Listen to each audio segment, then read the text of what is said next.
the thing that ends up happening with comedy is that almost no one asks you to start, you know? So it's like It wasn't your family around the table? They weren't. They didn't sit me down and they were like, this is the only hope. You know what I mean? Like, it's not like playing basketball. Like, basketball is something where it's like your family might sit you down and be like, listen, you're tall, all right? You're coordinated, and we are in a bad situation, all right? I can't pay the car note. You're going to have to start dunking, all right? And you got to take it seriously, okay? Pass your classes if it means you get to dunk for the scouts, all right? Because we need this money, right? And it's like with comedy, it's not like that at all.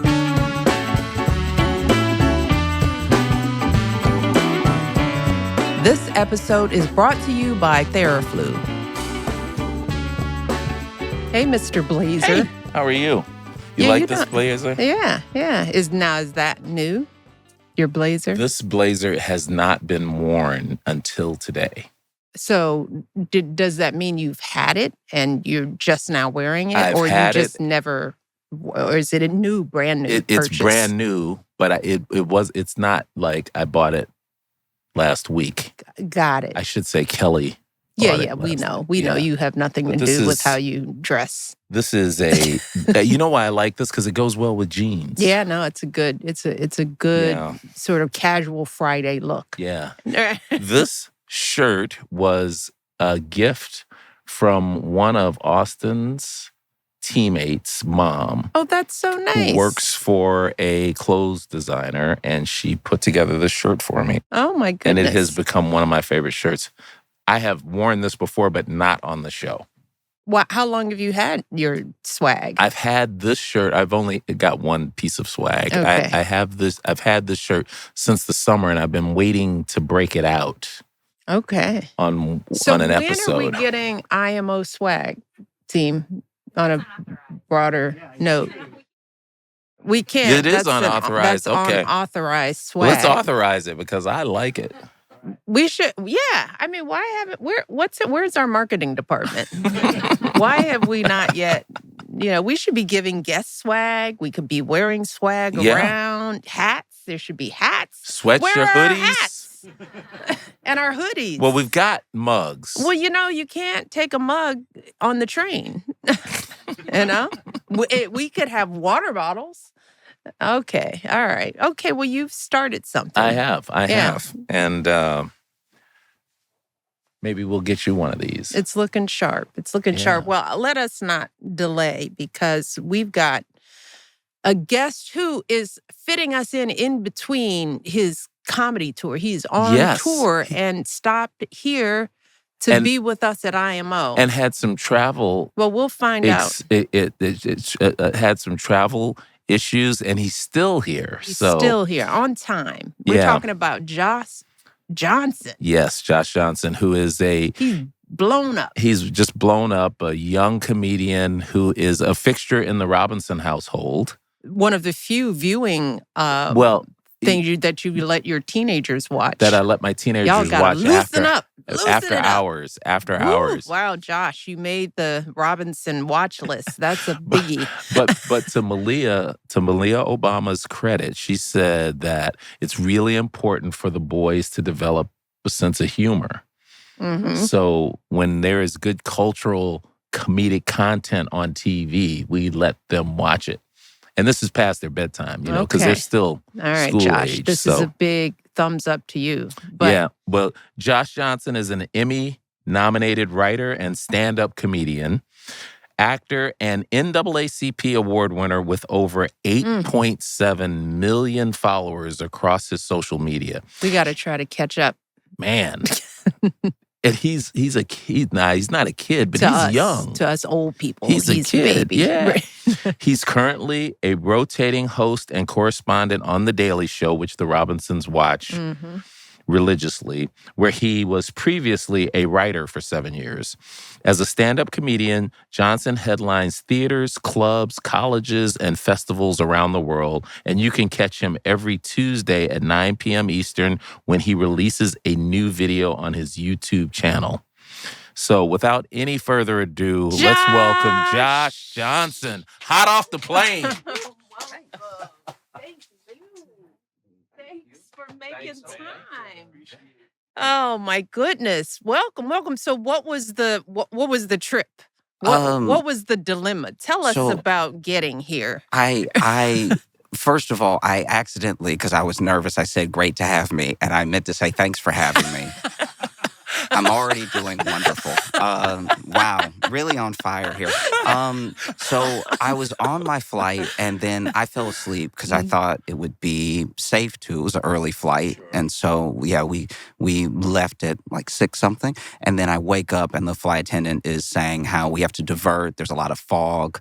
We were supposed to fly into Burbank, and it was they made a bunch of announcements. I was kind of in and out of it because I was very, very tired. And so I first woke up to them being like, actually, we're all clear, to wake up and hear actually we're all clear makes me like, wonder what what I missed did when I I was miss? asleep. Yeah.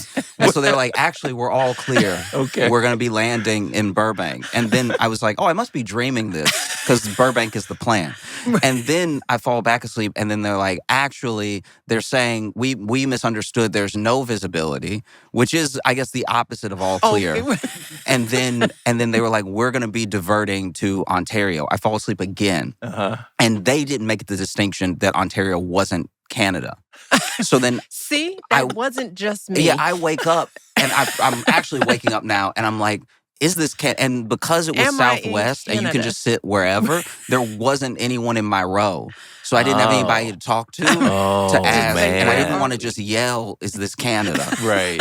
And so then I really like tried to hold it together because I knew I had to be somewhere very soon after I landed. And so even as we're touching down, the flight attendant comes on and she's trying to keep it light and make jokes and everything about like, I know this isn't our intended destination. And it's like when they have a nervous laugh.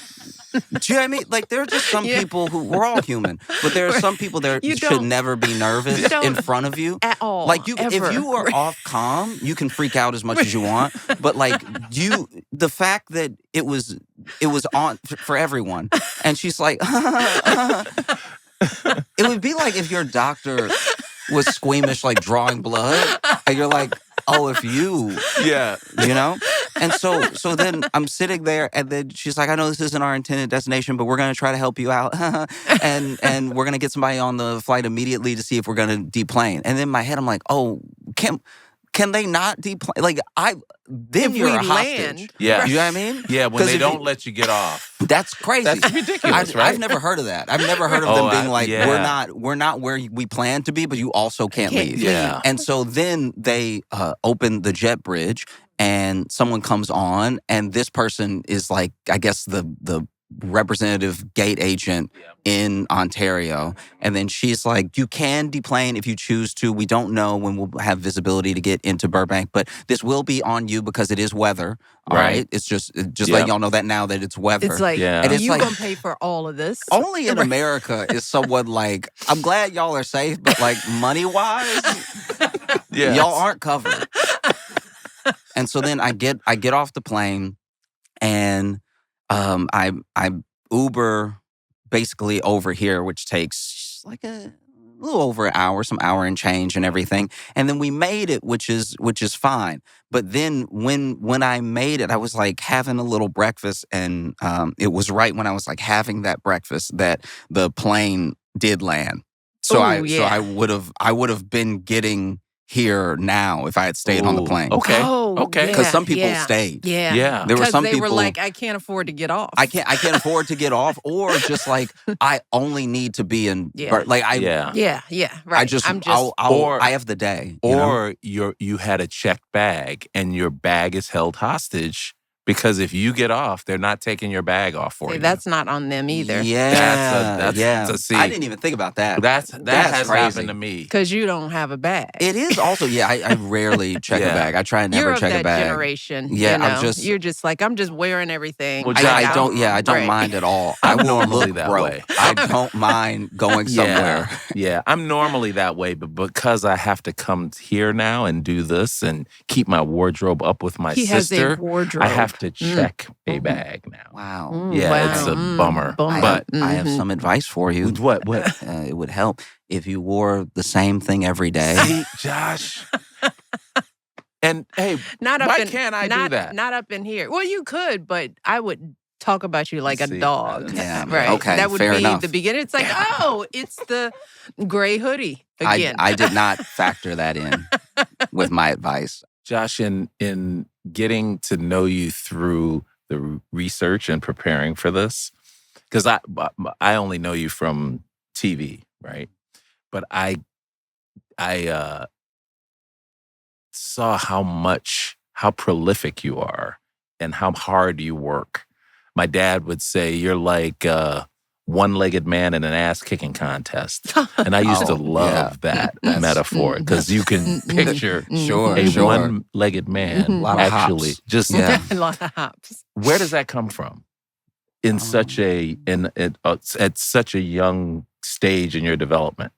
I mean, I guess some of it is that I talk a lot. I do talk a lot, and that helps. Yeah, that helps a lot. But also, I think I've had this opportunity to really exercise and do everything that I love around stand-up, and the fact that sort of sky's the limit, and there's never going to be a point in YouTube where they're like, oh, you've uploaded too much. Yeah. And so, it gives you that room to stretch and to try to test yourself as far as what you want your practice to look like. And everything that you do is sort of like practice for the practice, Mm-hmm. So I want to be better, and I want to, in my own way, since it's art, you're never really going to be able to, call it explicitly. Like, it's not like sports where there's like a clear winner and there's a clear number one. But I know that I want to be the best writer and the best storyteller and everything. And I think that some of it is trying to get there as efficiently as possible. And one of the ways to do that is to create a catalog instead of just like looking back on 9 or 10 specials that are really intentional and really thought out. It's like making an entire catalog that you can look back on and that be your proof to yourself that you were in your own way the sort of best to do it. Like, comedy is so niche for specific tastes that like one best is never going to exist. But if you were the best version of yourself, then you can look back on that catalog and be really happy with everything that you created. And so I think that's the main thing, It's the only thing that I really know how to do that can help, because I'm too squeamish to be a doctor.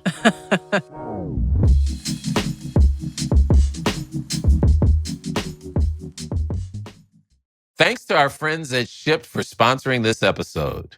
With Shipt same-day delivery, I never worry about how I'm going to get my shopping done for a few reasons. With Shipt, you can order same-day delivery on everything you need: groceries, decor, gifts, and so much more from many of your favorite stores like Safeway, Albertsons, Michael's, Target, and PetSmart, as well as local favorites exclusive to your area. Shoppers with Shipt are known for their exceptional attention to detail and quality service, so you can rest assured that your items are shopped and delivered with the utmost care.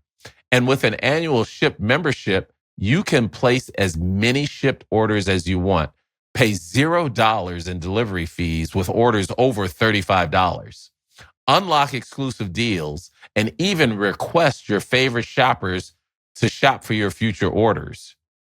There's a few items that I am really picky about at the grocery store. I like my sardines, but I want King Oscar sardines only. I don't want any substitutes. Also, I'm a big fan of sliced cheddar cheese, but I want the deli to use the number 1 blade. 1.5 is too thick.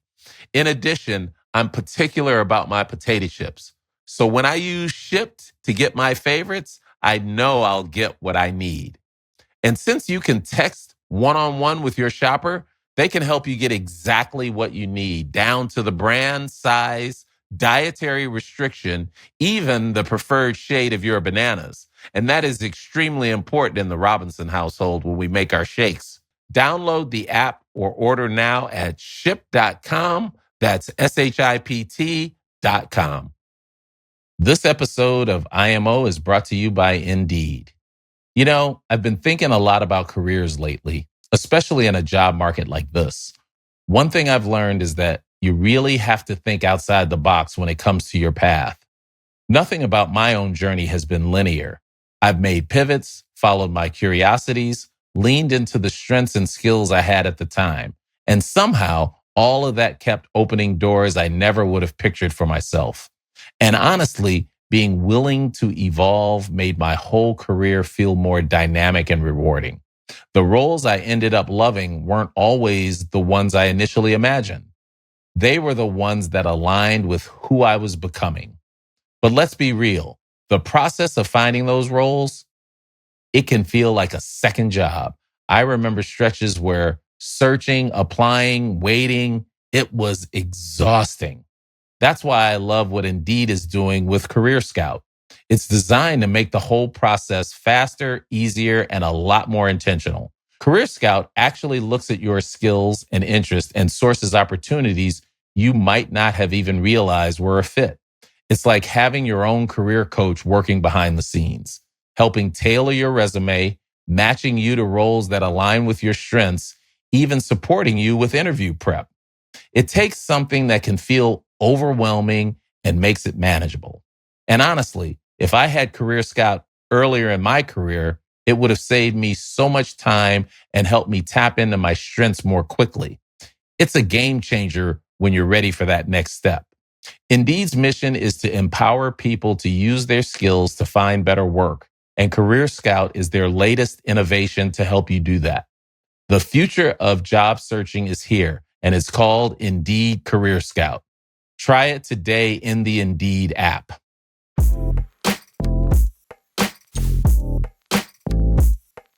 You are so intentional about your craft, about your life in ways that you don't often see in the business. Just thinking about the way you describe thinking about the experience and, just in the tour, you're looking at the seating, you have a notion of how you want people to experience you, your approach to thinking about sharing your craft being story sharing, storytelling. Where does that come from? That intentionality. Intention just comes from knowing that your sort of focus is the thing that is mostly being robbed of us right now. Like you have whether it's screen time or it's just like the fact that Apple tells you is both helpful and hurtful. That they tell you your how screen much time. yeah. That's just crazy. Look at yourself. That's insane. Like if they, I don't know, that it's deeply uncomfortable. Yeah. Imagine if a drug dealer Yeah. came to your house and was like, "This is how much you love it. This is how much you love drugs. You can't stop. I bet you won't stop." Because it's like week to week, it only fluctuates by like a little bit. Mhm. And so to keep telling me, it's like, man, you love drugs. Don't you love drugs? Say you love drugs. I mean, you don't have to. The graph says you love drugs. You can't get enough drugs, can you? And it's like, I'm just sitting there like, what was I even doing? I'm like, I don't know. Yeah. I have no idea what you were doing, but you were on drugs. Well, when did you, how did you get your start in comedy? I mean, what was your path, your trajectory? Yeah. Were you sitting in your room, doom scrolling, and then it's like, ooh, this is funny. Yeah, the thing that ends up happening with comedy is that almost no one asks you to start, So it's like it wasn't your family around the table. They weren't. They didn't sit me down and they were like, "This is the only hope."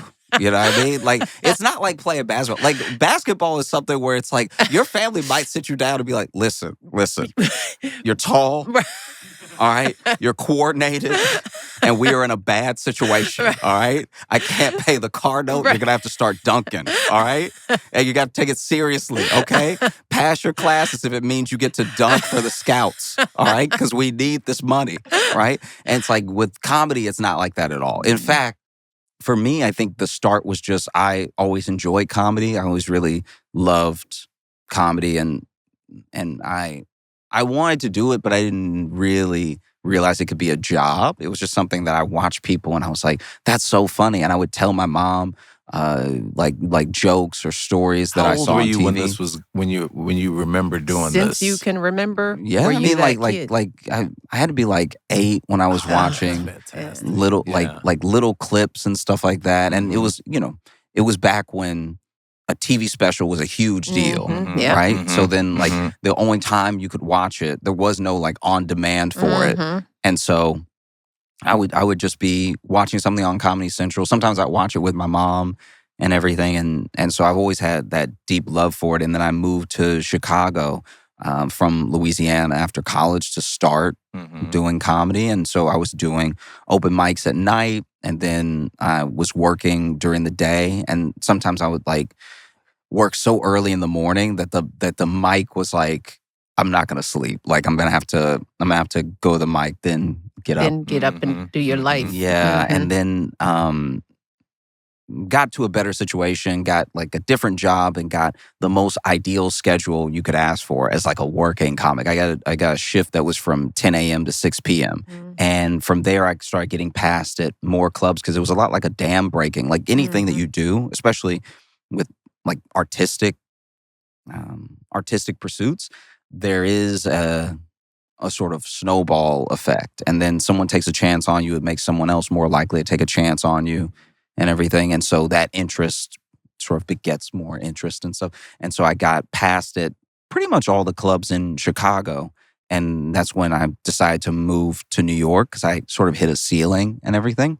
And so I moved with some friends, and then we were going out together once again, like doing mics, trying to get on shows and everything. Were you in college? Did you go to college? I did. I went to college in Louisiana. You did this. So you moved after college to After Chicago. college. Got it. Yeah. And you majored in light directing? It was like light design. Light design? For theater, like dance, for And did you major in that because you thought that might be a way to get in? Or did you really think, I'm going to be a light designer? No, not. I didn't think it was a way to get in at all. I really didn't know what I was doing. Like I like truly. Yeah, it's like light design is one of those. Yeah. It's one of those. It's so because the question specific. is really, what were you thinking? Yeah, what were you thinking? Because that's specific. It is okay. So at the time when I was doing it, I was like, maybe I could get a job doing this because I was decent. I was like, I had what I would call like a little bit of vision for how to light something in a way that was interesting, and I did enjoy it. But mostly, it was because it felt like something I was drawn to at the time. As soon as I graduated, I was like, I've wasted a ton of money. Like, you know what I mean? Yes. Like I wouldn't give away or trade that experience. I just know, whew, if they would give you the bill up front, Yeah. you would be like, all right, then maybe not. Yeah, Do you know what I mean? right. And so that is something that genuinely did happen. Like I graduated and I moved to Chicago to start doing comedy, but also Chicago was one of those secondary markets where you could join a union or get into that sort of like off-Broadway style of design because there is so much happening in the way of like offbeat production in Chicago that, I just had a decision to make. Like, am I going to commit to lighting fully and try to like make a name for myself here? Because both things require the same things. They both happen at night and there's no guarantee of any future work. And so I just chose comedy because I enjoyed it more. What were you like as a little boy? I mean, what were you like in school? Were you always this talkative? Were you always talking about something? Was there a shy stage to you? What's your autobiography going to say about you at 8? I was probably annoying. I could see it. You know what I mean? Really? Like I think I was quiet for periods of time. Like I think that whenever I went to, like, let's say I started at a new school, super quiet, super off to myself and everything. And then you make like 2 or 3 friends and then you start to open up and try to meet more people, make more efforts and everything. I think college was the only time that I really out of the gate tried to make as many friends as possible and meet as many people as possible and have conversations with people and everything. Like that was sort of the coming out of the shell part. But as a kid, yeah, I was very quiet. And like even now, I'm not necessarily super extroverted. Like I try my best to be really open whenever I'm talking to a new person or something like that, and it's a nice thing that helps me open up the fact that people will walk up and say hi and just like start a conversation because they recognize me from somewhere. But yeah, I've always been like introverted enough that it was almost insulting how surprised people were that I did comedy. That's like Oh, yeah. It was like because Yeah. then there will be people who you meet Yes. and you'll tell them you do comedy and they've known you for a while, like Right. coworkers Be back like, in Chicago would be like, really? Yeah. But like, because you don't seem I funny never at heard you all. talk. Right. Yeah. What do you even? Is it What? like a mime act or Do- something? Like, what do you do? And I'm like, no, I just go up and tell stories. Really? About your life? All right. I mean, if you say so, but seems out of character, And so I don't think I've ever really given the impression of like that guy does comedy. Was there anybody else in your household that was funny, or your parents, or were you the one? Because you're an only child, right? Mm-hmm. So you just who are you talking to at home? Is you talking to yourself, or is no, your mother I was, saying, "Please come sit down"? And I was tell me some talking my things? mom's ear off You like were. that. Like she's a saint. Yeah. I was really wow. It was a lot, and so I think that really my grandma was the funniest out of everybody. Like she could do great impressions. She was also funny in the way that she would get mad, because sometimes she would get mad about something and it would make you realize you should be mad too. Right. Well, give me an example. Like there was one time we went to this restaurant together, like as a family, and she just saw the prices. And the soup, there was a soup that was, and you got to go back, this is like 96, 97. Okay. And there was a soup that was like $25 or something like that. And she was like, $25 for hot water? Right. And it's like, oh yeah, I guess it is. That's right. I didn't think I of guess, it like that. yeah. I guess no one should. Wow. They really just dipped all this food in hot water and then said that'll be like, 25. That'll be what, a Jackson and a Lincoln? Right. Like that's crazy. That is just wet. And they were like, we did it. It's like it's wet food with a little salt in it. Here's your dog food for $25. But only she's mad at it. Like everyone else at the table just skipped it. It's like, she was like, what? They stop must here. be out of their mind. It's hard to believe that the food is good when they're charging a price like this, because clearly they're crazy in the kitchen to think that they make their wet food expensive. I don't know if I trust a kitchen that's willing to send this stuff like, out should we still for be sitting here? $25. Oh. Yeah. So but grandma was funny. Grandma was very funny. Mhm. My dad was like unintentionally funny. Mhm. Like he would, whatever, he would like say a thing the wrong way or like make a mistake or something like that. It was a very like dad way of doing things, where it's like, it felt like to a certain degree, like a classic sitcom dad in moments, Like what? Yeah, like I'm trying to think of a good example. I had a loose tooth, right? Mhm. So I was, once again, real little, and my tooth was loose, and my dad just like sort of sprung into action. I told him my tooth was loose because I also didn't know what that meant. Mhm. So I think this was my first loose tooth. So you were And little. so I went up to my dad and I was like, this is It's coming out. clearly Something's I'm going- dying, right? Like this is, I'm coming apart. And so my dad's like, no, don't worry, I got it. He grabs some string and he ties one side of the string to my tooth, one side of the string to the doorknob, but didn't like tell me what the plan was. Oh, dang. He was So like, the just stand right here. old-fashioned doorknob taking Fully. your tooth out. Fully. He must have seen this on And so TV.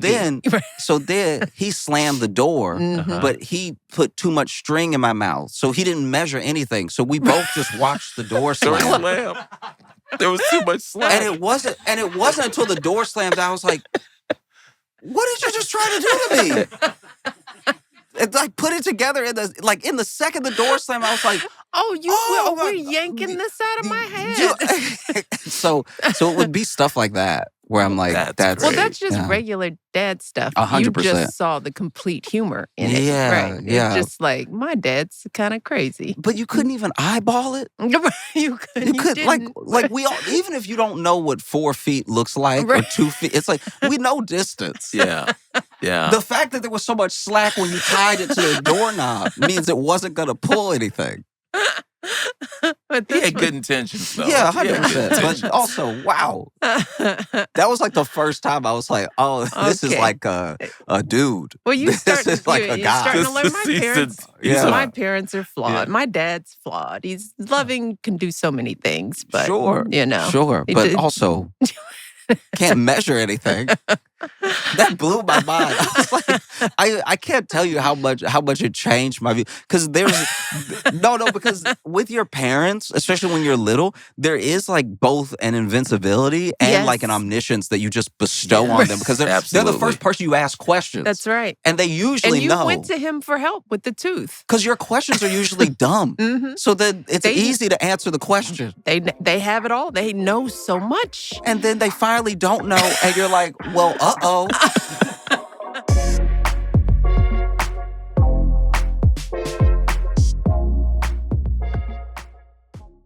We played a summer tournament about 2 hours away. And as I think back, I wish we had considered staying in an Airbnb home instead of staying at a hotel. We would have had an opportunity to eat together, watch film together, as well as control the curfew of a bunch of 13-year-old boys. I also think that it would have given our parents a break from their children. As you can imagine, coming together as a team outside of the game is as important as what you do on the court. And having the ability to hang out together at an Airbnb would have given us that extra opportunity to bond. And if you're thinking about the big tournaments that come into your town, now is a great time to think about hosting fellow fans and players during the season. This episode of IMO is brought to you by Theraflu. Theraflu, makers of fast-acting cold and flu relief, believes everyone deserves the right to rest and recover when they're sick, no matter where they live or how much money they make. When I was coaching, if I got sick, I found it hard to choose between taking time for myself to rest and heal and showing up for my family and my team. Luckily, I had the ability to take paid sick time when I really needed it, but not every American has that option. In 2021, Theraflu launched the Rest and Recover Fund, and they've committed more than $1 million to provide micro grants to families and individuals, helping offset the cost of taking a sick day for those that don't have coverage. Everyone should be able to prioritize their health without risking their ability to put food on the table. That's why Theraflu is committed to keep fighting, because rest and recovery is a right, not a privilege. Learn more or help someone apply for the fund at theraflu.com/right to recover.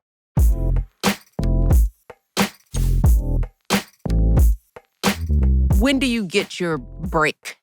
What is that period in your career development where your mother thought, it's okay if you don't have another job? I think, okay.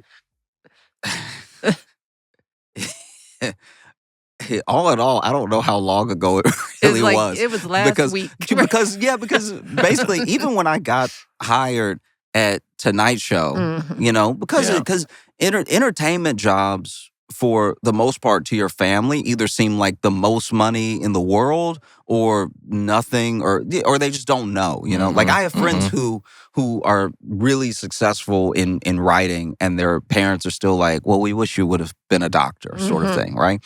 And so I got hired at Tonight Show, and I think that it was some of my mom even in my head a little bit, because I still did not quit the job at the grocery store right away.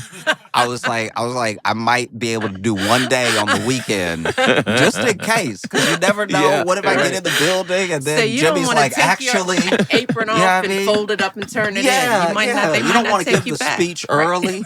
That'd be terrible. And so I I think my mom really got comfortable when I think it was like when I got hired at Daily Show. Mm-hmm. Yeah, Daily Show, and not even the first year of Daily Show, because I think for her, I would imagine one job at a show is like another job at a show.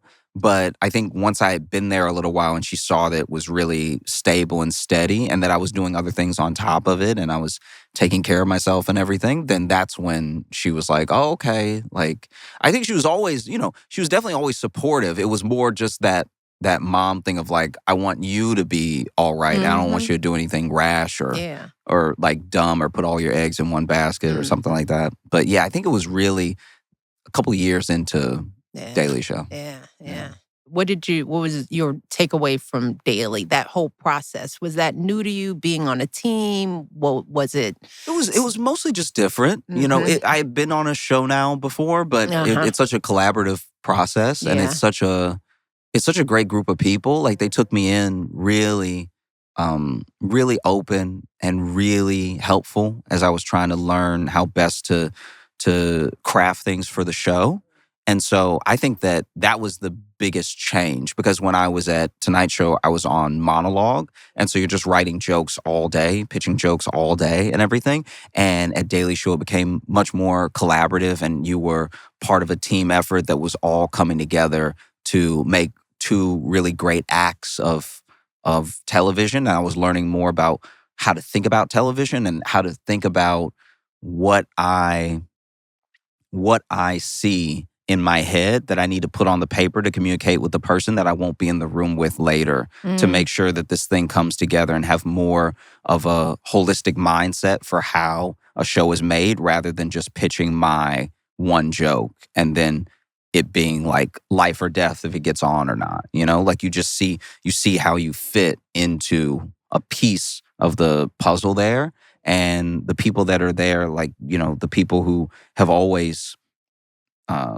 supported me and been very, like, nurturing in even how I get to a story or how I tell a joke or something like that. What do you mean?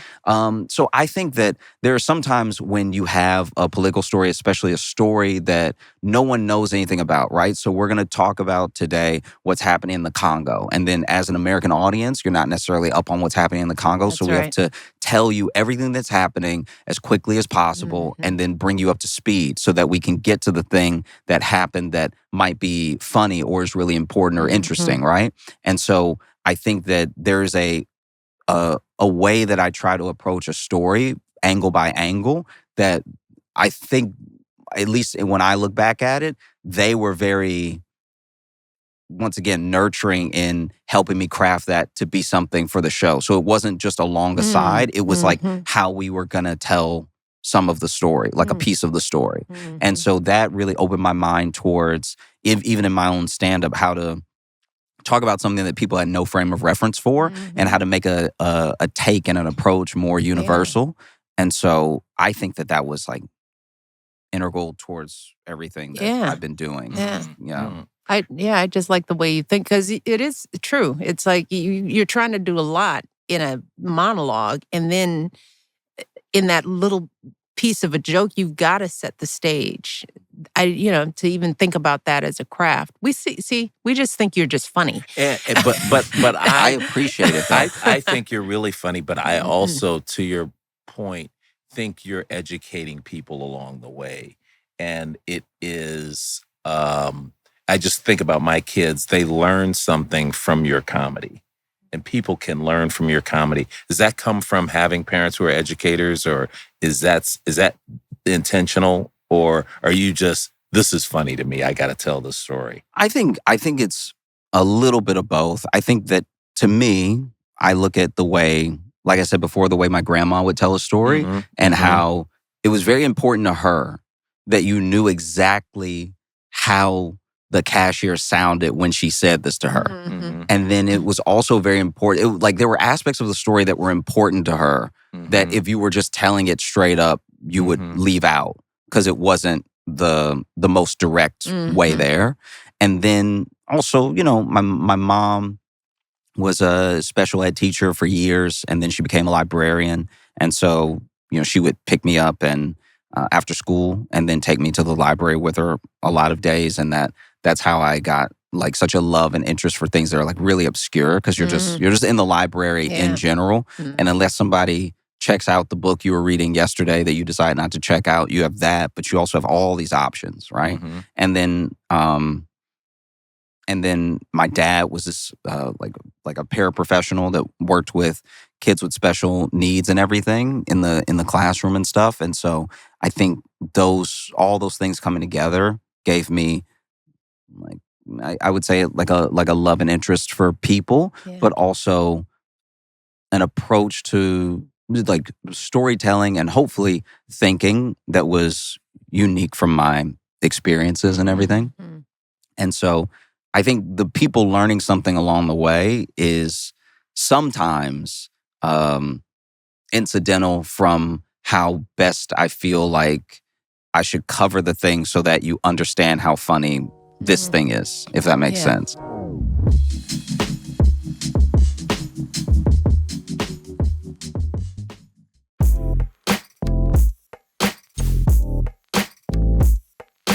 In addition to being young, I'm sure you've often been the only Black man of color in some of these writing rooms, or maybe I'm making assumptions. I have before, yeah. So when I joined Daily Show, that's like the most diverse room I had ever been in and everything. But a lot of other entertainment spaces and things that I've done, I was the only Black person. And it is funny because, like, people talk about like DEI and some of these initiatives and everything.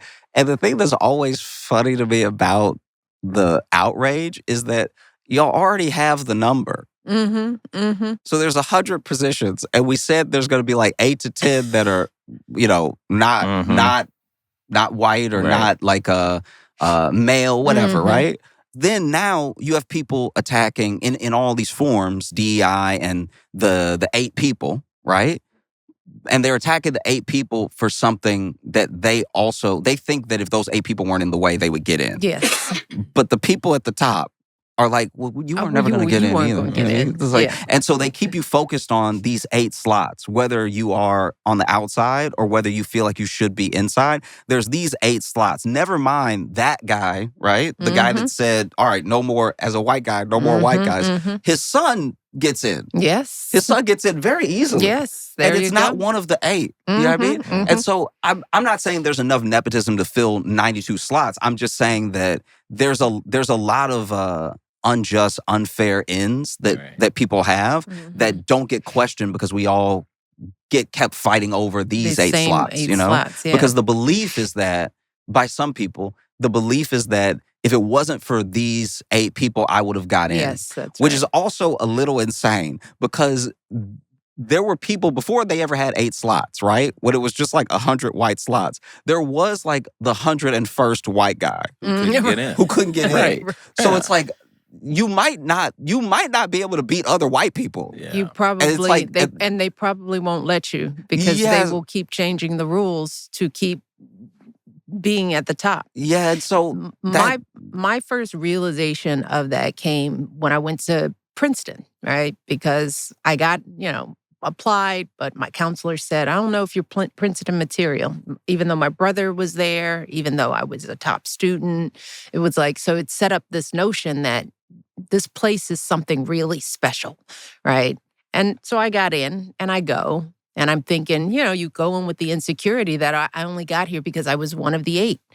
But then I looked around and I saw all kinds of affirmative action that never got discussed, being the kid of an alum, being an athlete, being and you realize that why are we only drilling down on these 8 Black kids that got in, just like you said, when all these other kids got in all kinds of ways that could be considered affirmative action. Yeah.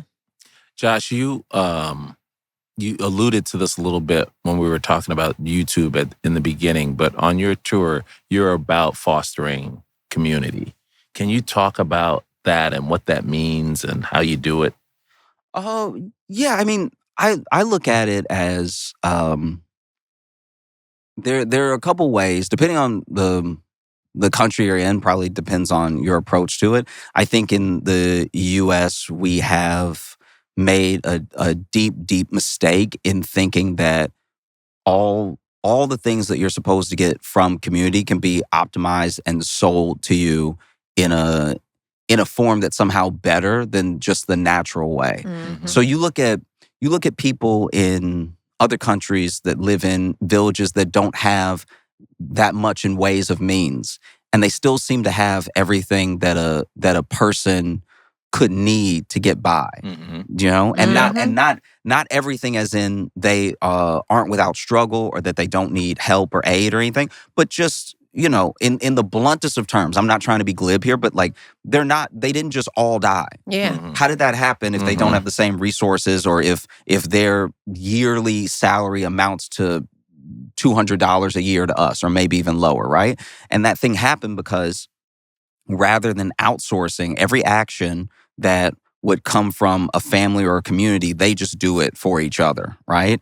And I think that there is a reminder that we need sometimes that everything that you could want is like in the other people around you, and so I would hope that the community that I'm doing my best to build, and the people that come to the show and meet each other and make friends at the show and everything, it's like that becomes the person that you talk to, or that becomes like a friend that you get coffee with. Or there are so many things that are important to your life. Like I am genuinely a big believer in therapy and everything like that. But I also think that sometimes, we're talking very specific situations, there are some people who are going to a therapist in the way that they could have the option, if it was available to them, to just talk to a friend. Yeah.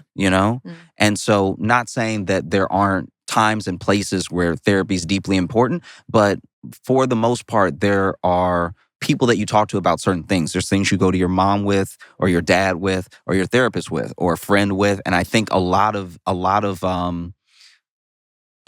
it is getting zeroed in on who can I pay to make sure I have this experience. Yeah.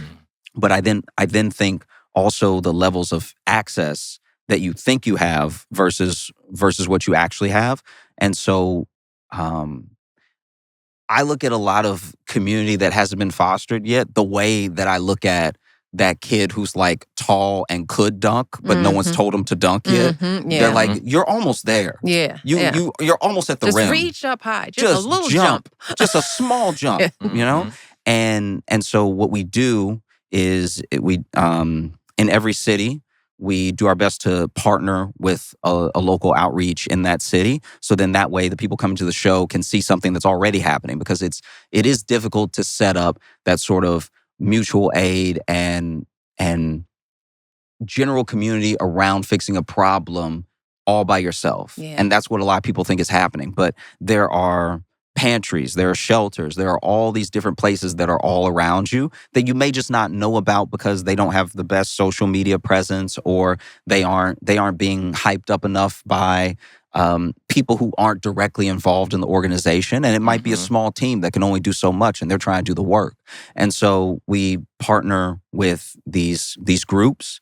They come to the show, and then that way people coming to the show can see something that's happening in their community already that they could either be a part of through volunteering, or they can donate to. And all of it becomes like actionable change, even if it's something that you do once. Maybe you bring a backpack because we've partnered with this organization in Portland for school supplies, and now a kid has that backpack. So it's something that will, at least is the hope, have a lasting impression through this small effort. You were already coming to the show, How do you think about success for yourself? I mean, I heard in our briefing that, which is something that was very impressive, is that you're kind of building a life where there's a point at which you're satisfied, because it feels like we are a culture where people are never satisfied. It's never enough, right?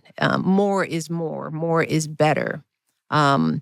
What's your philosophy, especially as you ascend, right? Because it would be great to be in arenas, but if you don't get to be, if that's the only measure of your success as a human, wow, what if you never get there? Sure. How do you think about it? I think about every form of like sort of like earthly or material success the same way I think about like a meal. You have a really good meal. Yeah. You have the best meal. This is like the best meal you've ever had. You have such a good meal, and then you can eat so much that you make yourself sick, and then you could throw up, and then you might keep eating, and then you now you're making yourself sick just to eat more just because it's good.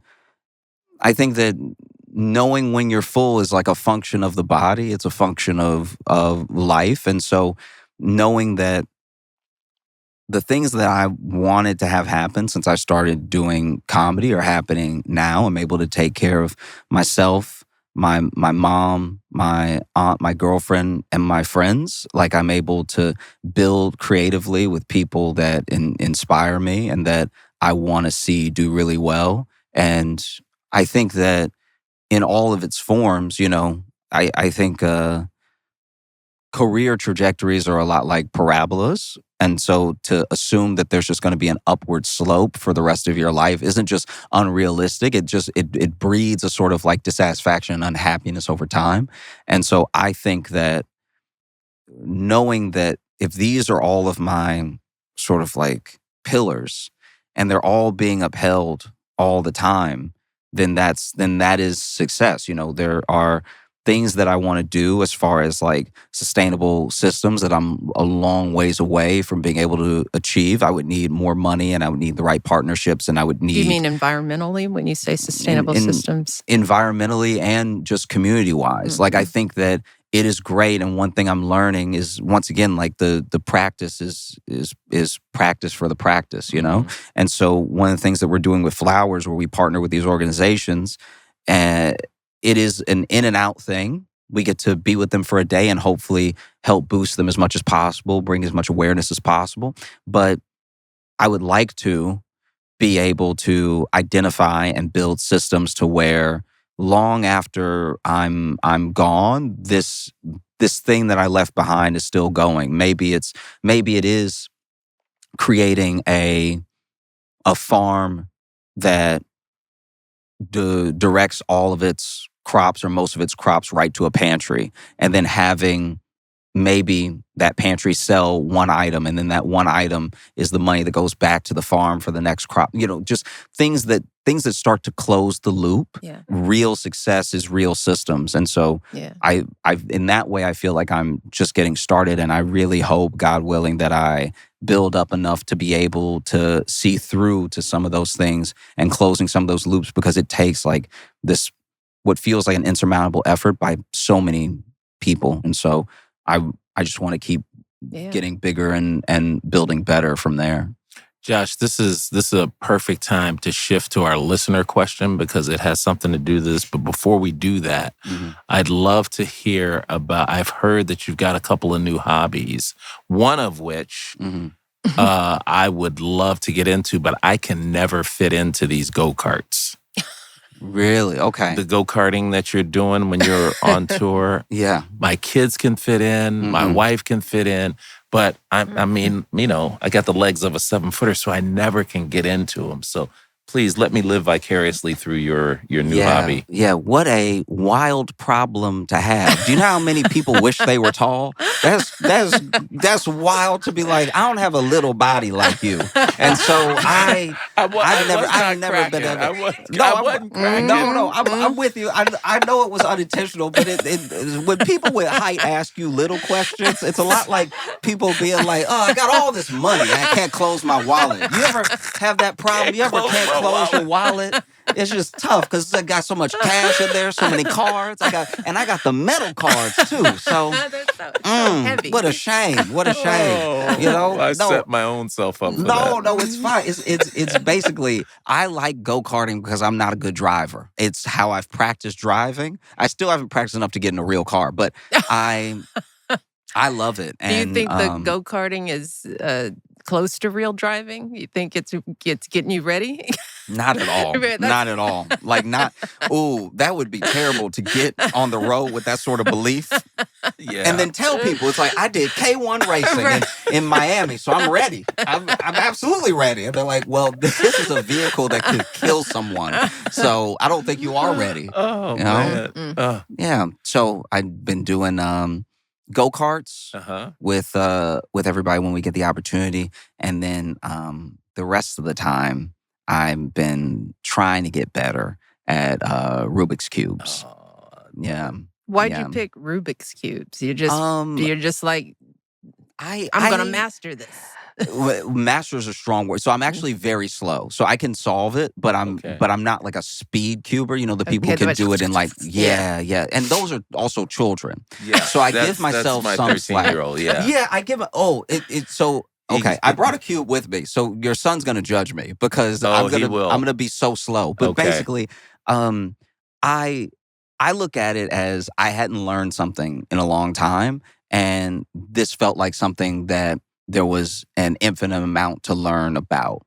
You know, I like Rubik's Cubes a lot, and I like the fact that this is gonna sound silly, but I feel like I'm learning. And so something like the cube, you know, I was learning how it worked, and I was learning some of the things are tricks that get around having to learn it, right? Mm-hmm. So there are some things that you do out of repetition because it'll just be faster than learning why something's moving where it's moving. But then when you really understand it, you have now dedicated enough time and you've put enough effort into whatever that is, the next thing you want to learn and the next thing you want to learn. So it's like a fun hobby in a way to just like so relearn how fast learning. are you?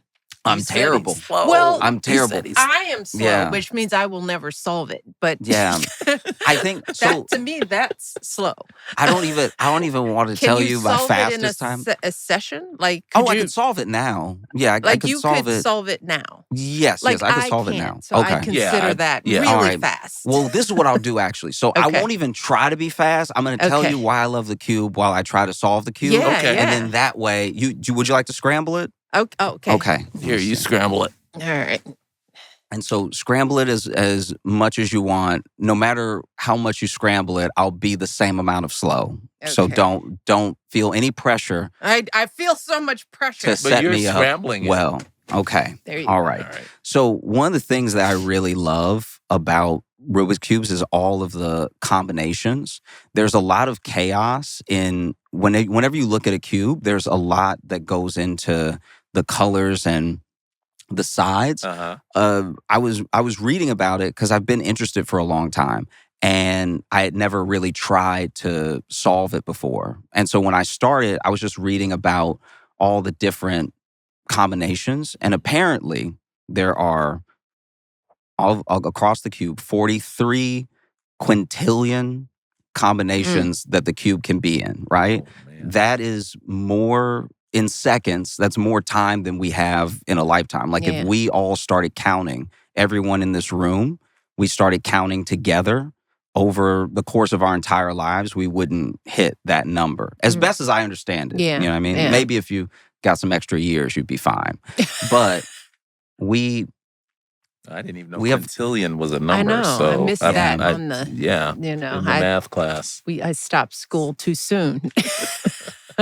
But the other thing that I learned about that blew my mind is that there is a number, when they were researching, they called it God's number, and it is the number of moves, the shortest number of moves it would take to solve the cube. Oh. And they found that it was 20. So in all of these 43 quintillion combinations, there are 20 moves away is as far as you are from having this scramble solved, this scramble that feels infinite in its chaos. And it all gets brought back together in like such a simple number, way. such a simple amount. Yeah. And it also just feels like a little bit of a metaphor for life that these kids do it. Yeah. Like little kids do it who just see it as simply as it is. Yeah. And it's only us that really complicate it to the point of, well, I guess I'll never figure it out. Look at all the possibilities. Yeah. Right. And I think that a child's more likely to look at the 20. But I like how I know. It's like, I like how you and ended that grab on it that. out of your Just- hat thank and you. just laid it down. Yeah, no, Well, you're brilliant. one day I'll be fast. One day, Yeah. the next time I see like y'all, I said, that seems maybe I'll fast impress to your me. son. Yeah, Maybe because- because I didn't even want to say my time because then my time feels good to me Yeah, because it's yeah. short to me. Mhm. But then you see someone do it in like 6 seconds, and you're like, how did your little hands? get? Yeah. How do you move You know what I that mean? fast? That's But 'cause you- that was actually fast, Josh. That's what I'm saying. That was Yeah, I less don't- than 3 minutes it took you to do. Oh, don't say that out loud. Oh, Oh, yeah. no. But you Oh, were, jeez. but you're talking Oh. and you're explaining, yeah. and you know, So you could do yeah. it faster. So you can easily, do it faster. Easily. Well, let's get to Yeah. the listener Yeah, question. we digressed here. Sure. But we have a listener question from Caroline in Waco, Texas. Hi, my name is Caroline and I'm 15 years old. I was wondering if y'all had any ideas on how I could make a difference in my community.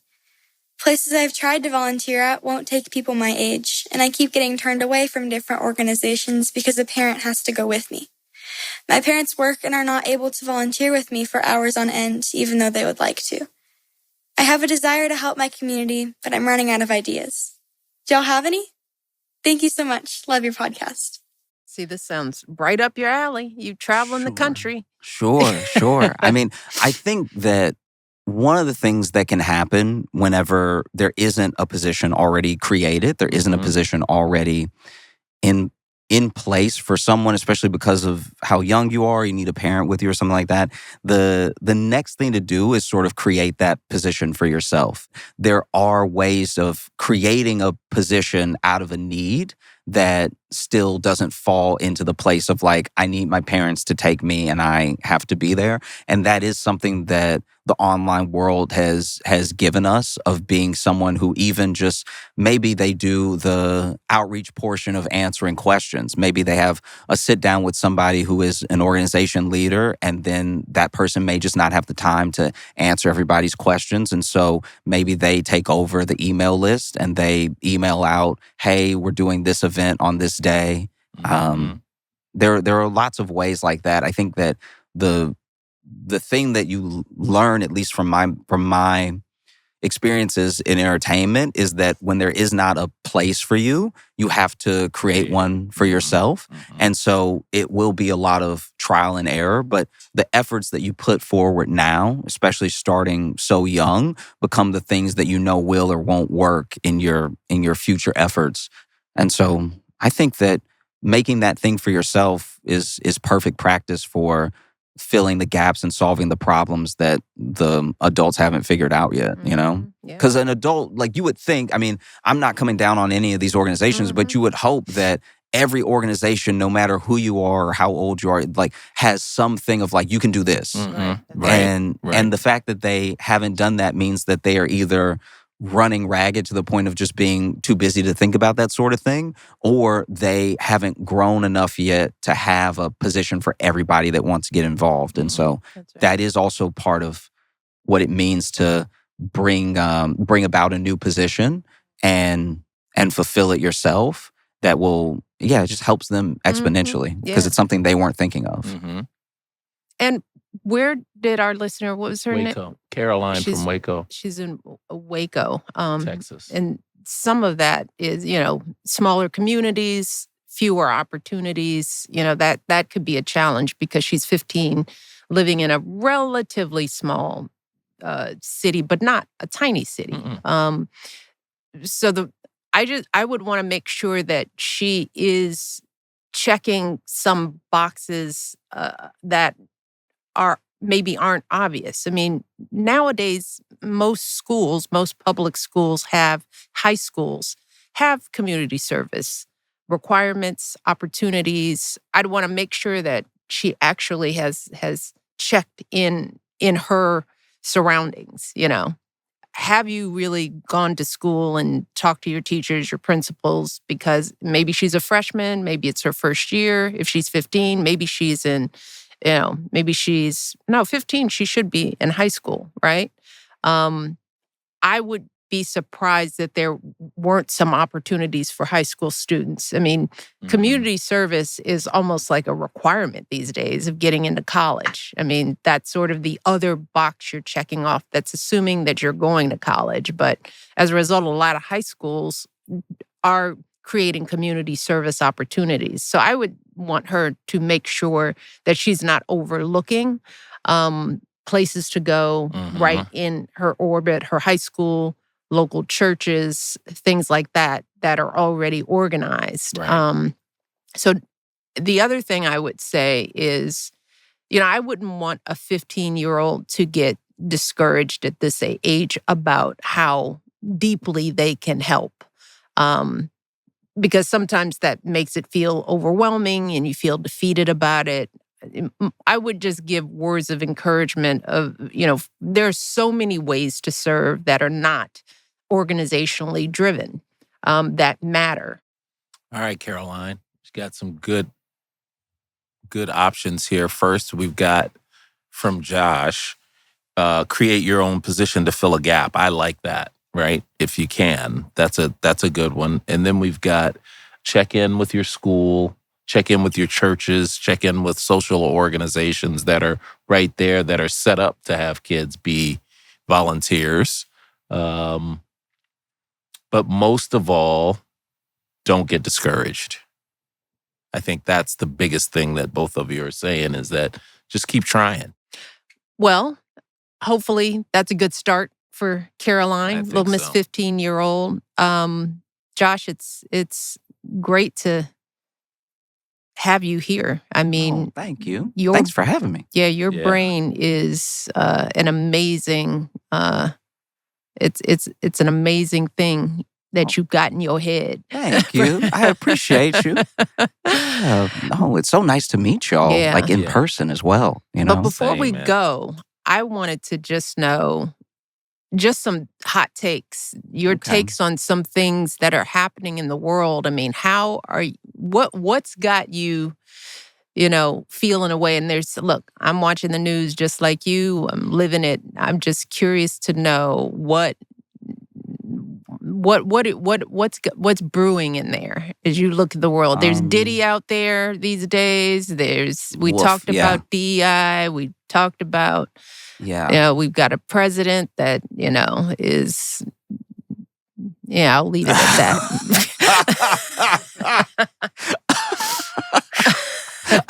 Way to go high. Way to go high. Yeah. I stopped.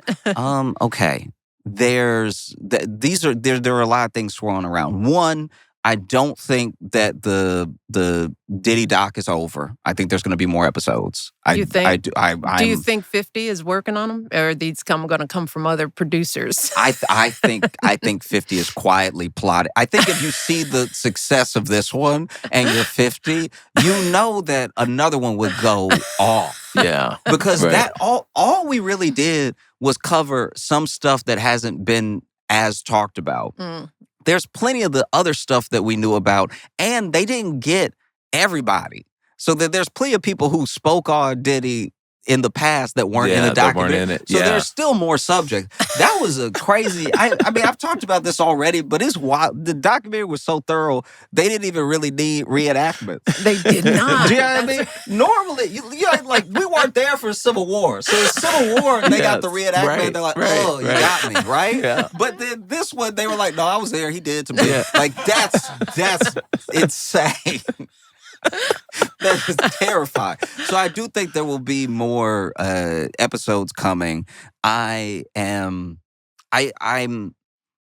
won't necessarily say that I have any real designs on what's going to happen in 2026 midterms wise, but I do know, and I've had conversations with friends about this, that like more so than any sort of like blue wave, I think that people genuinely, as corny as it may sound, they need like a new wave. Like I think you see the success of Zoran, you see the success of people who have won these special elections and small races and everything, and you see that what they were running on was something that wasn't just I'm not Trump. And do you think that our democracy is broken. I mean, a lot of people like this was part of this election, change. It wasn't just change. It's like, let's tear it up.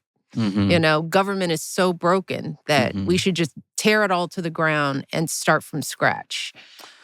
I mean, I do think as it functions now, in the way that we have let corporations and tech become so like quilted in to everything that goes into politics, that part of it does feel broken.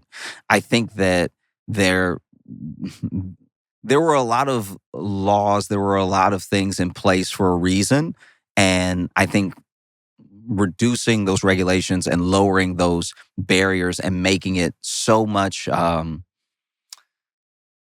making it so easy to confuse the conversation is part of why we're at where we're at.